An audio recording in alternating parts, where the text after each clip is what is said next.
오늘은 대사증후군과 건강이라는 제목으로다가 여러분과 한 시간 하도록 하겠습니다. 우리 인간은 누구나 건강 장수하기를 원하죠. 건강 장수하기를 원하는데 내 뜻대로 잘 안 됩니다. 근데 오늘 하시는 거를 여러분이 잘 활용하시면은 건강 장수에 제일 좋은 이런 도움이 되는 이런 내용이 될 것 같습니다. 그래서 시간이 짧기 때문에 자세히는 못 해드리고 요점만 이렇게 해서 말씀드리도록 하겠습니다. 그래서 이 대사증후군이라고 그러는 것은요, 요인이 이제 크게 5가지가 있습니다. 혈압이 높고, 혈당이 높고, 그 다음에 비만. 이 비만은 허리둘레를 가지고 이제 측정을 합니다. 즉 복부 비만. 그 중에서도 내장 지방이 되겠죠. 그리고 이제 고지혈증 아시죠? 고지혈증은 중성 지방 수치가 올라가는 걸 우리가 고지혈증이라고 하는데, 이 4가지는 낮아야 되는데 높은 게 문제가 되고, 그리고 이제 여러분 아시는 HDL 콜레스테롤이라고 좋은 콜레스테롤 아시죠?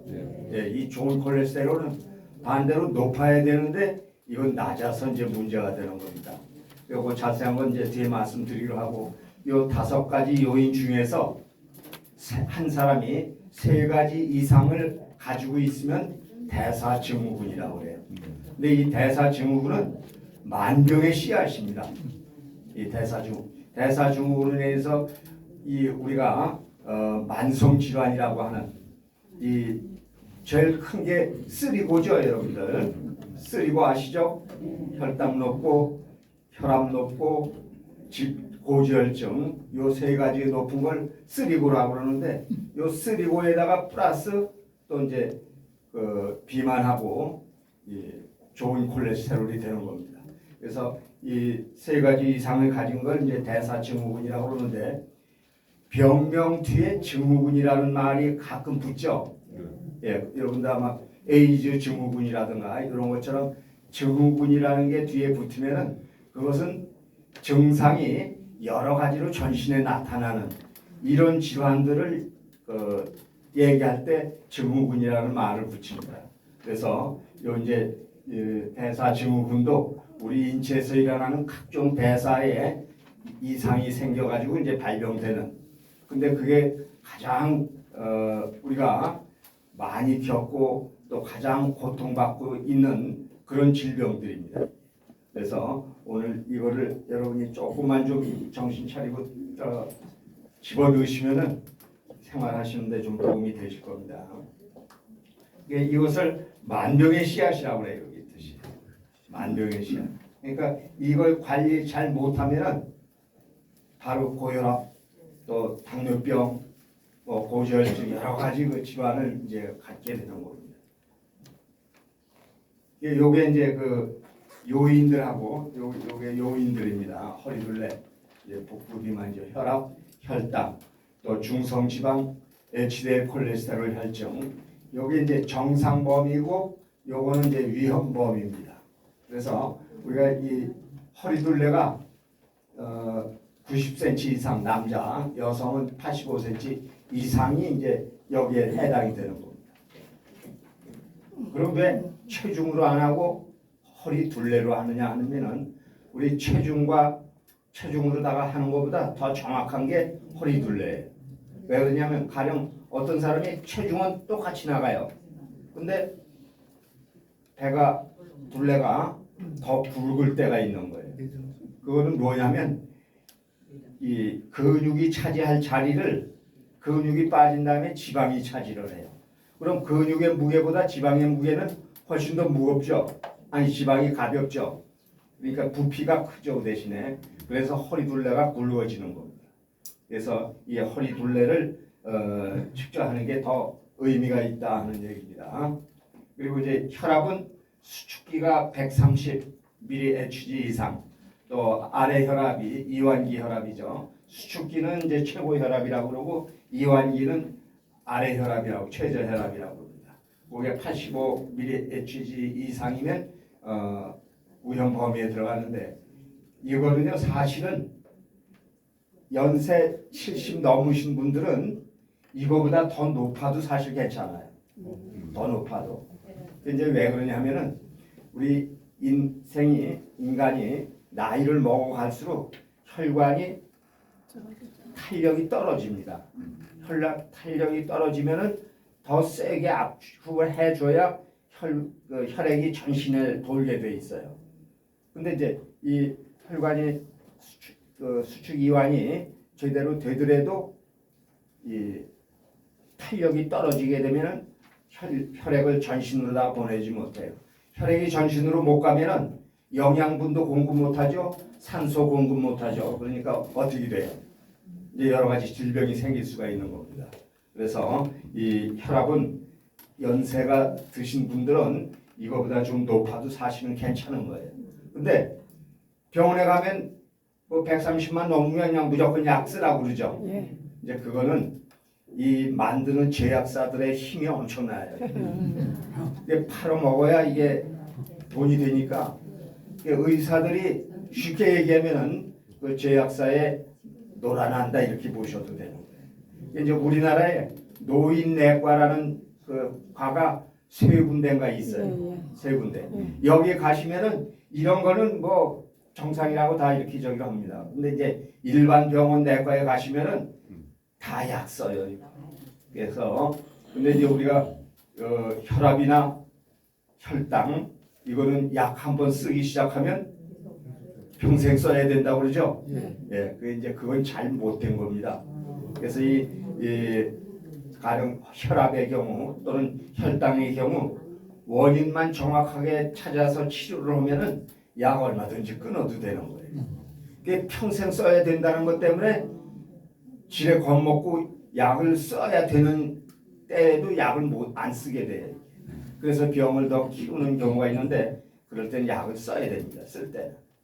이 약이라고 하는 거는 이제 화학물질이 가미가 되기 때문에 득도 있지만 실이 반드시 있어요. 단 실보다 득이 크기 때문에 우리가 약을 쓰는 겁니다.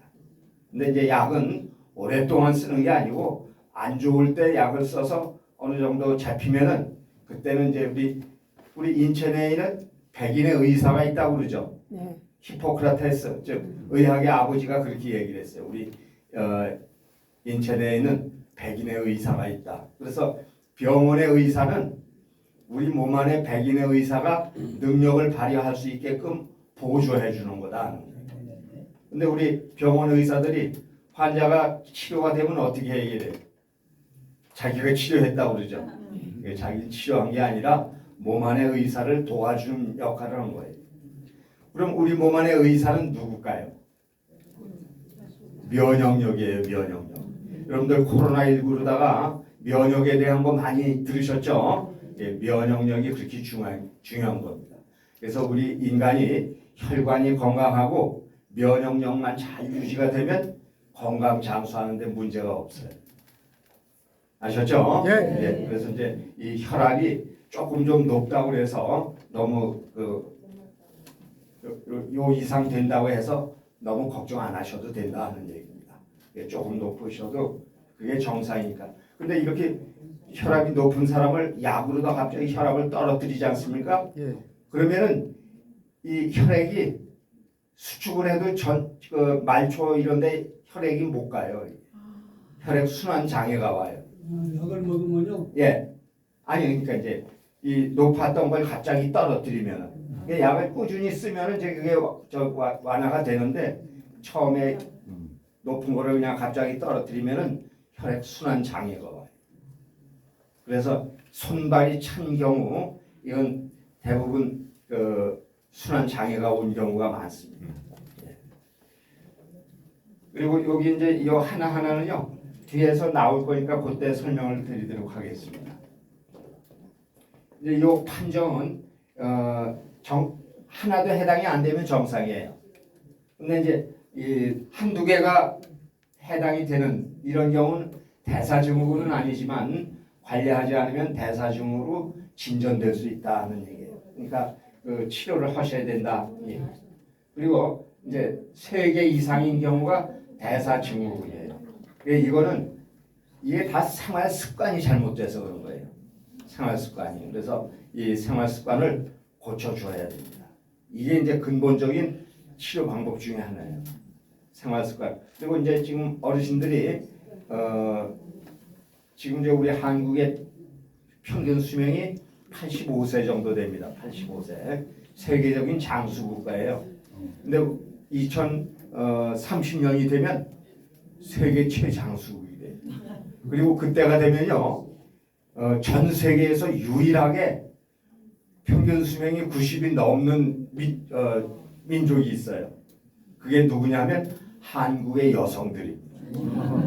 여성들은 그때가 되면 90.7세가 돼. 세계에서 이제 유일하게 90을. 그럼 그때 되면 한국 남성들은 몇 살쯤 될까요? 88 아니에요. 84.4세 정도 돼. 지금 예측으로는. 그러니까 우리 한국은 여성들에 비해서 남성들이 6, 7년을 빨리 가요. 근데 이제 외국의 경우도 자국 내에서 같은 나라 내에서는 여성보다 남성이 좀 빨리 갑니다, 가기는. 근데 외국의 경우는 2, 3년 빨리 가요. 근데 우리 한국은 6, 7년을 빨리 가요. 한국 남성들이 성격이 급해서 그럴까요? 왜 그럴까요?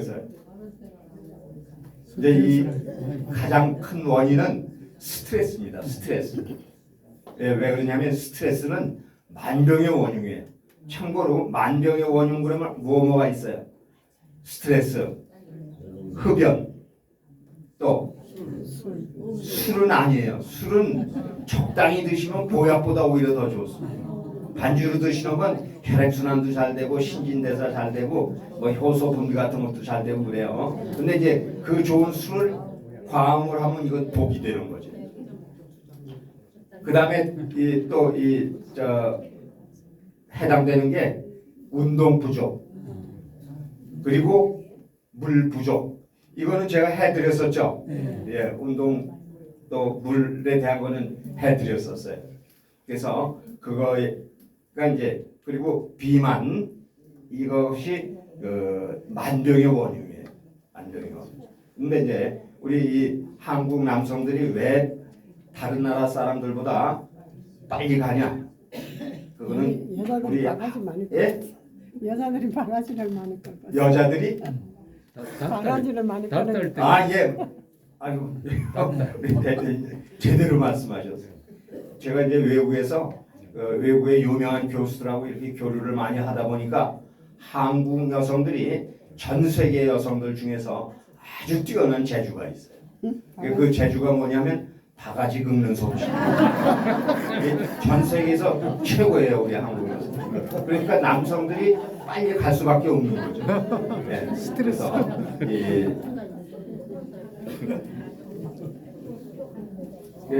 여기 여성분들이 많이 계신데 오늘부터라도 그 바깥 어르신한테 잘 해드리세요. 예, 이제 얼마 지나지 않으면 이 근방의 남성들 평균 수명이 쭉 올라갈 거예요. 자 보세요. 대사증후군의 원인입니다. 원인. 이 원인이 이제 우리 식습관이 서구화되고 있어요.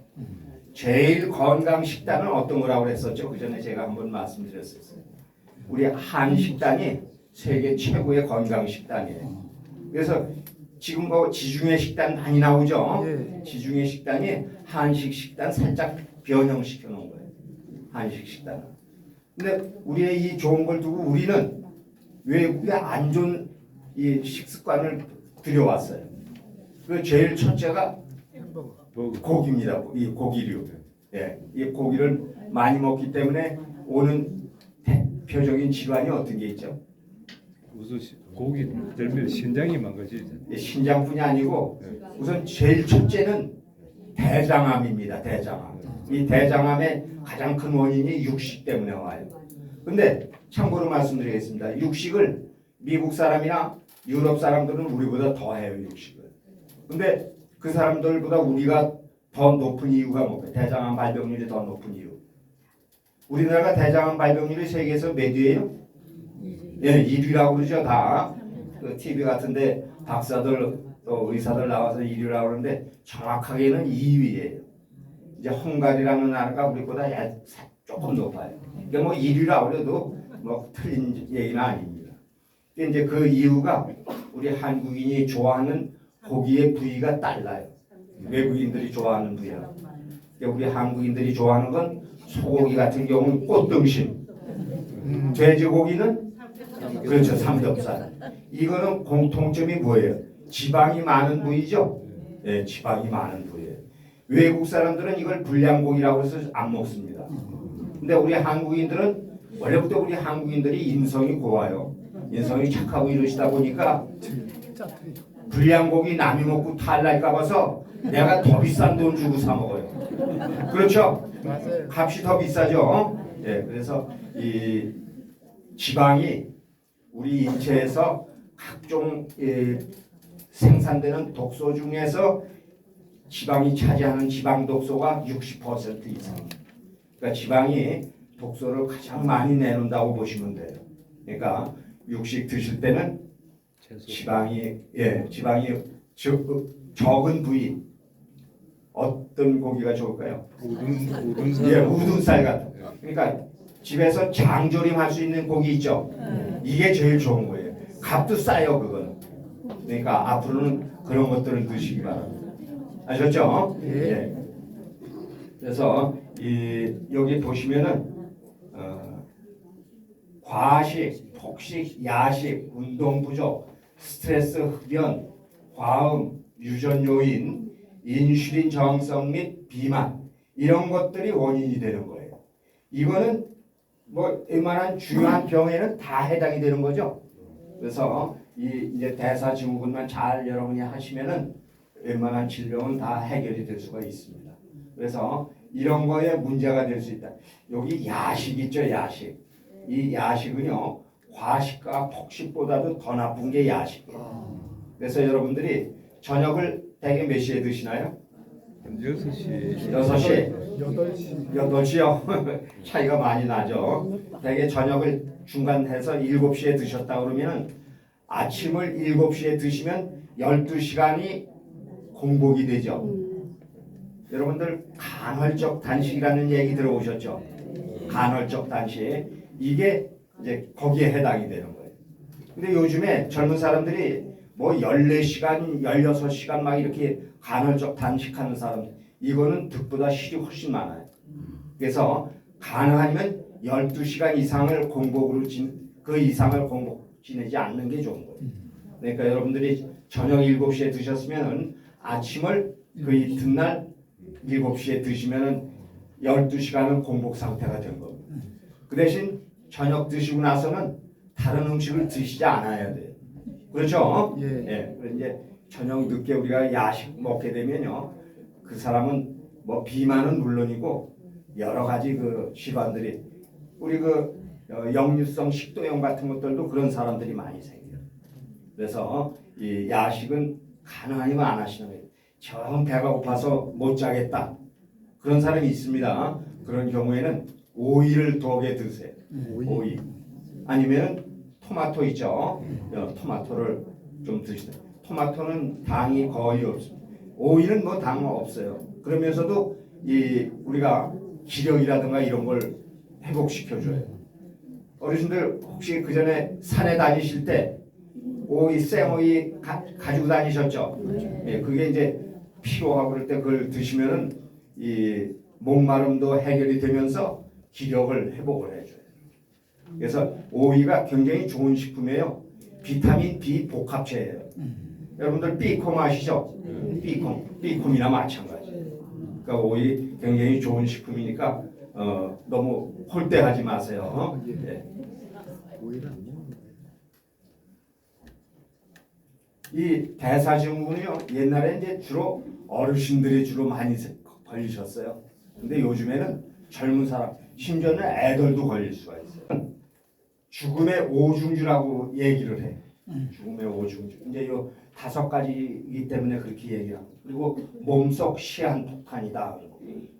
그 정도로 이 대사증후군이 여러 가지로다가 문제를 불러오기 때문에 요 관리를 잘 하시면 건강 장수하시는 데 도움이 됩니다.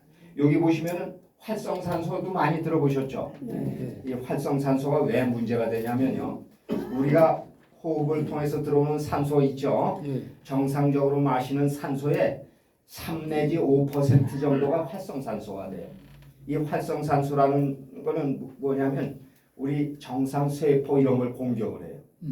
그래서 이제 이 사람을 노화되게, 병들게, 죽게 만드는 게 바로 활성산소. 그러니까 쉽게 얘기하면 몸을 산화되게 만드는 거예요. 우리 몸이 산화되는 건 안 좋은 거죠. 예. 즉 산화가 된다는 얘기는 질병에 걸리는 이런 촉경이 되기 때문에 산화되지 않게. 그래서 그걸 막기 위해서 먹는 게 뭐예요? 항산화제. 많이 들어보셨죠? 항산화제의 대표적인 게 뭐가 있죠? 오메가 예, 이제 그것도 좋고 우리가 흔히 쓸 수 있는 건 비타민 C, 비타민 D. 이제 이게 그 항산화제로서 우리가 주위에서 쉽게 사용할 수 있는 것들입니다. 그것보다 더 항산화력이 좋은 게 있죠. 글루타치온 들어보셨나요? 예, 글루타치온은 항산화력이 아주 뛰어난 이런 그 물질입니다.